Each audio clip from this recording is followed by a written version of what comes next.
Yeah, she's just spread out. I picture her head all the way back, just kind of like, at the sky. But yeah, overly dramatic.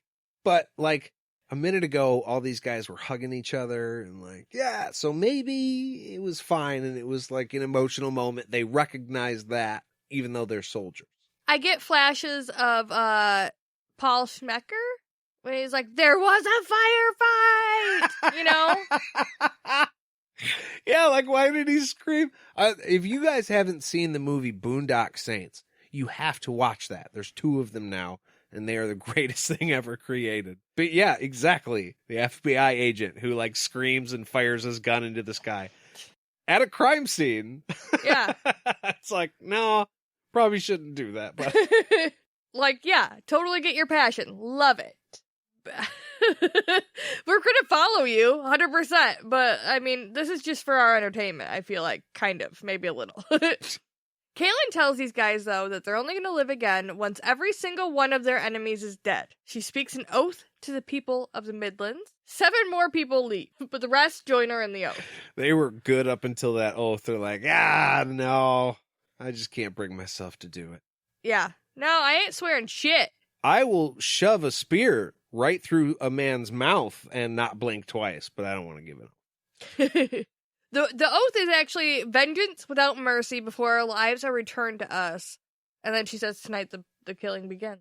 Which is a pretty non-committal and badass oath. Yeah. I mean, okay, it is committal in the sense that you're saying, hey, we're going to kill or be killed. But like, okay, well, we can fight him tomorrow too. We'll get around to it.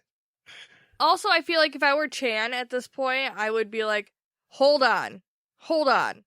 You're committing yourself till this is done now? I thought we were starting this. I didn't think we were going to finish this. Because last we talked, we were just going to, like, lead these guys into battle. Right. I do not like being voluntold. Yeah. Now all of a sudden you're like, our lives aren't going to be given back to us until we're done? This job might take longer than you thought. We have places to be, lady. No shit, and we got to get there fast. And even though we have to get there fast, we're done using the wagons. Yeah. They're trying to train up these guys like the mud people do things. Only carry what you need, no booze, you can drink when you're done. Depressing, but I mean, I get it. Yeah. You got to have a clear head for something like that. They're going to take it and some food in a few of the wagons and intercept the army, dropping the shit when they are chased. The army will take it and hopefully get drunk as fuck. Because, I mean, you would. If you found a wagon full of fucking booze and food, you'd be like, fuck yeah. With the 3 guys that were, like, on the wagon making this delivery, I personally, I would have been like, we can sneak one, though, right? Oh, yeah, you mean the Galeans who are bringing it? This is terrifying. I'm going to take a shot before we drop this shit. Oh, yeah. Yeah, you would each take a bottle and be like, this is the end. So, clink it together, man. Here we go. So the way that Kahlan describes to these guys how they are going to attack the order is like a wolf pack taking down a bull. Fucking cool. It was not lost on me that Kahlan and the guys are all wearing wolf fur mantles either. Yeah. Of course, we gotta be wolves, because wolves are fucking cool. So they're like the wolf army. We're the wolf army. Tonight, they will sneak in with objectives to weaken the bull. The sentries are going first, and they're going to put the clothes on of the sentry. The first goal is to ruin the poor fucking horses. The horses have had enough abuse already.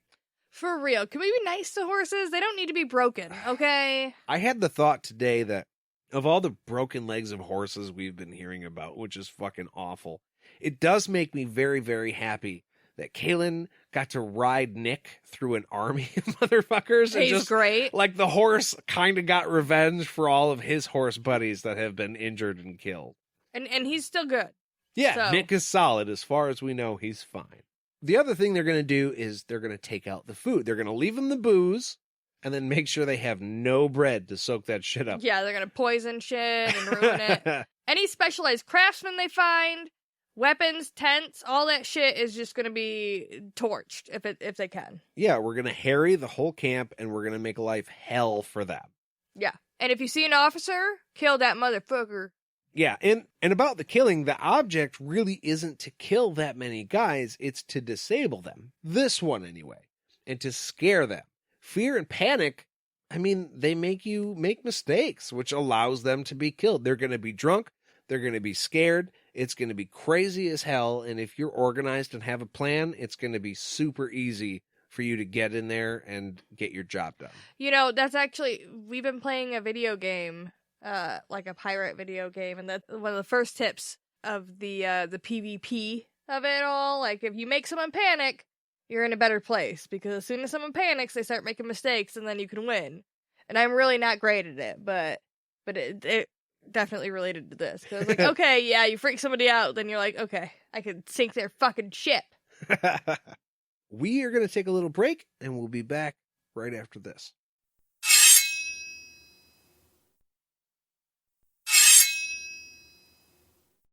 And we're back!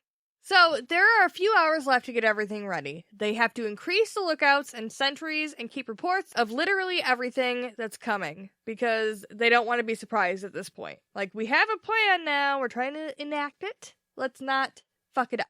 Okay? Right. Pay the fuck attention. Kahlan says if a rabbit jumps too high in the woods, I want to hear about it. Which I feel like would get annoying really quick. I feel like you'd be getting a lot of reports, and you'd be like, actually, never mind. Mother Confessor, Mother Confessor. What's that? A leaf moved. Okay, thank you. Mother Confessor, what? It happened again. Okay, maybe not everything. Every 10 things. You know what? I want you to report to Charlie. That's the way to do it. I got a guy for this, don't I? I don't have to do this. After dismissing the guys, she also asked for somebody to make white paint and use rocks to heat a tent. And this guy, like, jumps up, doesn't hesitate, immediately is like, cool, got it. I mean, the only reason she's getting the heated tent is because she's the Mother Confessor.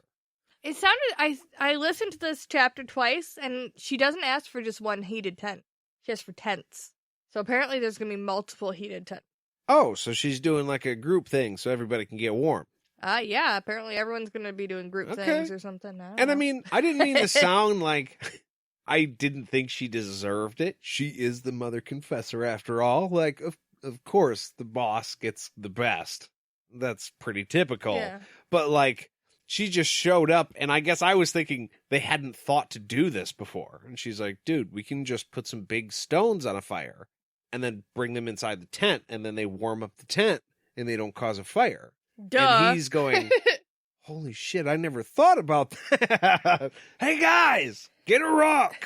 I think maybe they were just illustrating how her whole thing about do whatever the fuck I say without question is working now. Oh, yeah. Because she was like, I want some white paint and I want some hot rocks. And they were like, okay, crazy, but that's fine. He said, yes, ma'am, and ran away to the first guy and was like, dude, she needs paint and rocks. What the fuck do I do? Right. I'm just going to say okay, even though I have no idea how to accomplish Who knows how to make paint? So Kahlan's damn near dead on her feet at this point, but she has one more real shitty thing she has to do. She tells Ryan that he must send men to kill Mosul and his men. Yes! She says there are 76 of them, and she will be very, very pissed if any of them escape. She also tells Prin he has to go with and make sure it gets done, because she doesn't really trust it's going to be done without him. Right. I could picture him kind of chuckling like, okay, not chuckling, because what they're about to do is kind of an awful thing. But him being relieved that he doesn't have to go when Kahlan goes, oh, Prin, you go with them so they don't fuck that up. Like, come on. Okay. Okay. All right.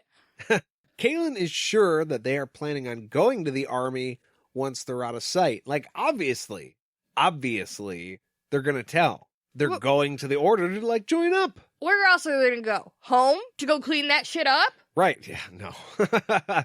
I know for a fact that if you put a broom in a teenager's hands, it just falls out. Oh, yeah, they can't. It's impossible for some reason. I'll let you know when I figure out why that is. For some reason, I thought there was going to be, like, a broom and shit joke, and I was like, ugh, not ready for it. You can't really sweep shit, so No. I guess they wouldn't have a broom anyway. But yeah, so they can't have these guys go narc on them. Like, not an option, and we know that's not an option because the guy on the cliff. Yeah. Either way, he was done. You can die, or you can let me touch you with my power and prevent you from telling on us. Right, and she explained, if there are 76 of them that are innocent, if every single one of those guys is innocent, then that really sucks. But there's a really good chance that one of those guys isn't a great guy. And if he gets by, he's going to go to the fucking army and tell everybody everything that's going to happen, and then all of these kids are going to die. Not kids, they're men now. They're men now. And so they kind of can make a choice between, hey, 80 guys dead. That's not necessarily true. 76 guys dead, or 1,000. That choice is up to you. I know this is difficult. Nobody wants to do this. It's awful, but it's necessary. And that's why we have to do it, because we have to do it. Ryan tells her he'll never forgive her for this. And Kahlan, she's like, look, all I need you to do is follow orders. A little callous.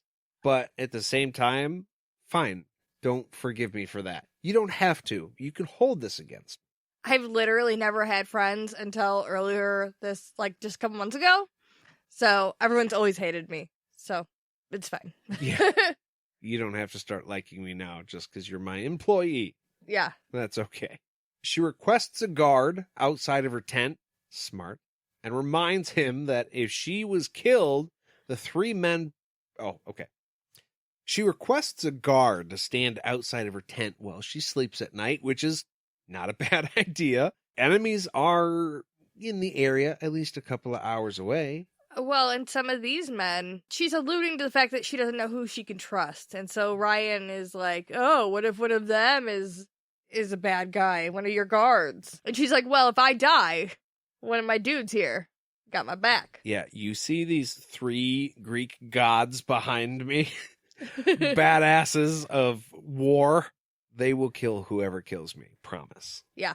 So, I don't think that was really directed at Ryan, but I don't think that was lost on him either.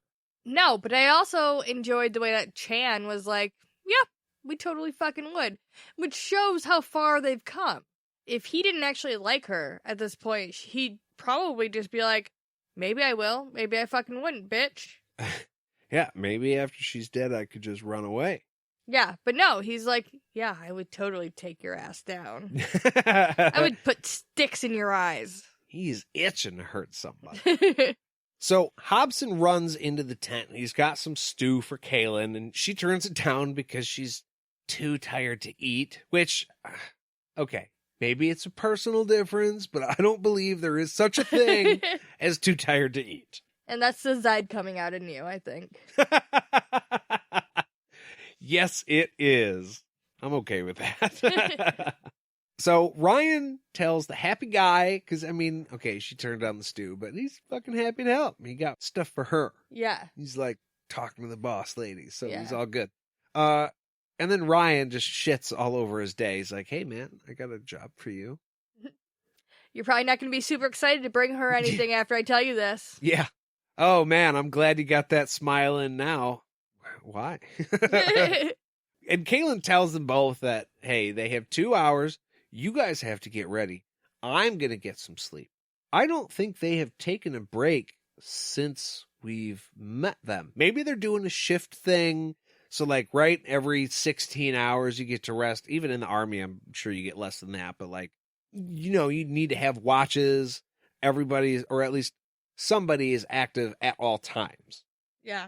But it's been a couple of times now where Kahlan's like, I'm going to rest, or I'm going to go eat, or I'm going to go. Okay, when she was fighting, they were getting ready, so that's pretty even. But that's happened a couple of times, and haven't they slept?